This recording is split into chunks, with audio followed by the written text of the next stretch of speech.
sir.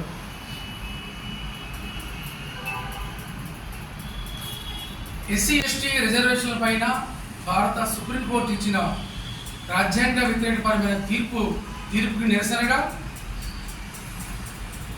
దళిత భోజన party మరియు SC ST వర్గీకరణ వ్యతిరేక పోరాట సమితి ఆధ్వర్యంలో ఈ నెల 21న జాతీయ స్థాయిలో జాతీయ దళిత పార్టీలు ప్రజా సంఘాలు ఇచ్చిన పిలుపులో భాగంగా ఆగస్టు 21వ తారీఖుని భారత బంద్ నిర్వహించాలని, మరి రాజ్యాంగ నిర్మాత యొక్క స్ఫూర్తిని ధ్వంసం చేస్తూ రాజ్యాంగ చట్టాలకు వ్యతిరేకంగా Supreme Court chief justice D Y Chandrachud bench ఇచ్చిన అప్రజాస్వామికమైన చట్ట వ్యతిరేక తీర్పుని రద్దు చేయాలని, ఉపసంహరించుకోవాలని, ఈ తీర్పు వెనుక నరేంద్ర మోడీ బీజేపీ ప్రభుత్వం, ఎన్డీఏ సర్కార్, కేంద్ర రాష్ట్ర ప్రభుత్వాలకు సంబంధించిన వారి యొక్క హస్తం ఉందని తెలియజేస్తున్నాం.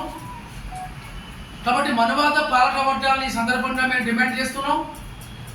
సుప్రీంకోర్టు ఇచ్చిన తీర్పు మీద తక్షణమే భారత ప్రభుత్వం ప్రధానమంత్రి నరేంద్ర మోడీ సారథ్యంలో తక్షణమే రివ్యూ పిటిషన్ ఫైల్ చేయాలని, ఈ వర్గీకరణ తీర్పుని అడ్డుకోవాలని సందర్భంగా మేము నరేంద్ర మోడీ ప్రభుత్వాన్ని డిమాండ్ చేస్తున్నాం. అదేవిధంగా తెలంగాణలోని రేవంత్ రెడ్డి కాంగ్రెస్ సర్కార్, ఆంధ్రప్రదేశ్లోని తెలుగుదేశం పార్టీ, ఎన్డీఏ రాష్ట్ర ప్రభుత్వ సర్కార్ కూడా ఈ సందర్భంగా మేము డిమాండ్ చేస్తున్నాం.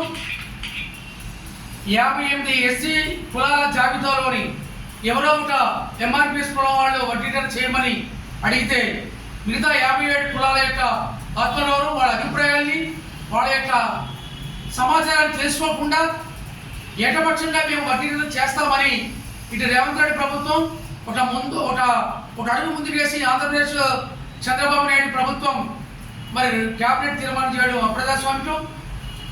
ఈ చర్యలు తీవ్రంగా ఖండిస్తున్నాం. భారతదేశంలో దాదాపు 1100 చిల్లర వరకు ఈ దళిత కులాలు ఉన్నాయి, ఎస్సీ జాబితాలు. 2 తెలుగు రాష్ట్రాల్లో 58 కులాలుగా ఉన్నాయి. ఈ 58 కులాల జనాభా వారి ఎస్సీ కులాలకు సంబంధించిన ఎస్సీ కులాల అనుబంధ ఉప కులాల జనాభా భారత ప్రభుత్వం లేదు, రాష్ట్ర ప్రభుత్వం లేదు. అంటే సెన్సస్ లేవు. 2021 భారత నేషనల్ సెన్సస్ సంబంధించిన కూడా జరగలేదు. మరి ఏ కులమో జనాభా ఎంత ఉందో, వాళ్ళ ఆర్థిక, రాజకీయ, సామాజిక అన్ని రంగాల్లో ఏ విధంగా, జీవన రంగాల్లో ఏ విధంగా అభివృద్ధి చెందారో, ఎవరు చెందలేదో అనే ఒక స్టేటస్, ఒక సెన్సస్ లెక్కలు కూడా ప్రభుత్వ దగ్గర లేవు.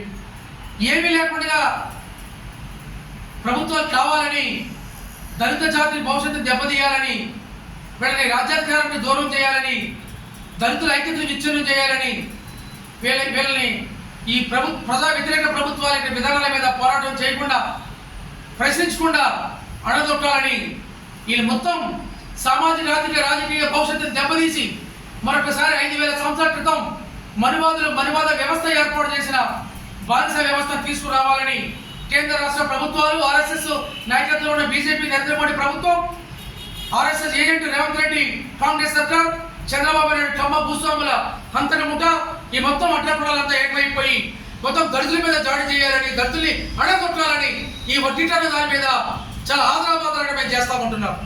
దేశంలో, రాష్ట్రంలో అనేకమైన సామాజిక సమస్యలు ఉన్నాయి, జీవన సమస్యలు ఉన్నాయి.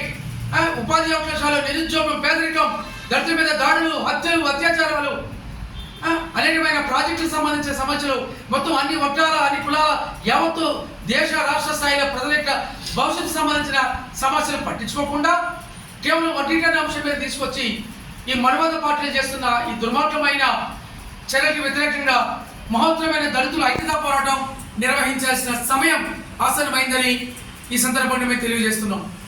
మిత్రులారా, ఎంఆర్పిఎస్ వాదన తప్పు, ఆ వాదన అసత్యం.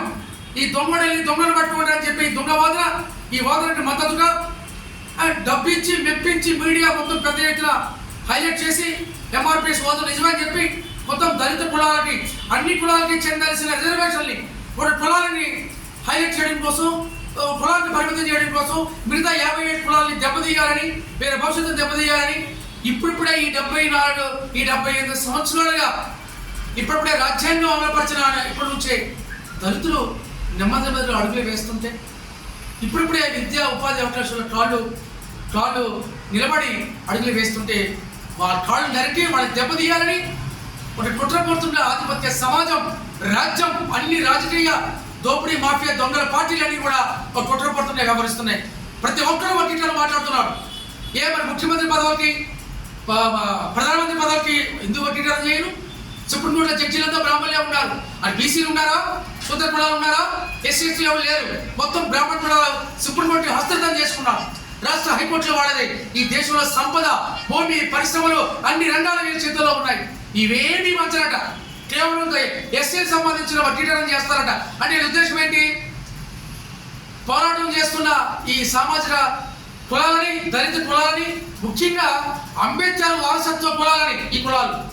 కాబట్టి ఈ అంబేద్కర్ స్ఫూర్తిని, అంబేద్కర్ ఇజాన్ని మోసేది, అంబేద్కర్ స్ఫూర్తిని నిలబెట్టేది, అంబేద్కర్ ఆలోచన విధానాన్ని నడిపించే ఈ ప్రధానమైన మాల కులాలని, దళిత కులాన్ని దెబ్బతీయాలని, పరోక్షంగా అంబేద్కర్ వాదాన్ని ధ్వంసం చేయాలని, అంబేద్కర్ స్ఫూర్తిని దెబ్బతీయాలని, రాజ్యాంగాన్ని ధ్వంసం చేయాలని, రిజర్వేషన్ల స్ఫూర్తిని ఎత్తేయాలని, చివరగా రిజర్వేషన్ తీసేయాలని ఈ మనువాద పార్టీలు చేస్తున్న, రాజ్యం చేస్తున్న ఈ దుర్మార్గమైన ఈ ఎత్తుడలకి వ్యతిరేకంగా పోరాటం చేయకపోతే మన బతుకులు భారీ బతుకులు రాబోతున్నాయి.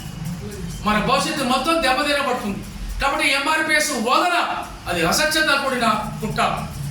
వెనకాల నరేంద్ర మోడీ డబ్బిచ్చి దాన్ని పెద్ద ఎత్తున పోషిస్తున్నారు అన్ని రాజకీయ పార్టీలు.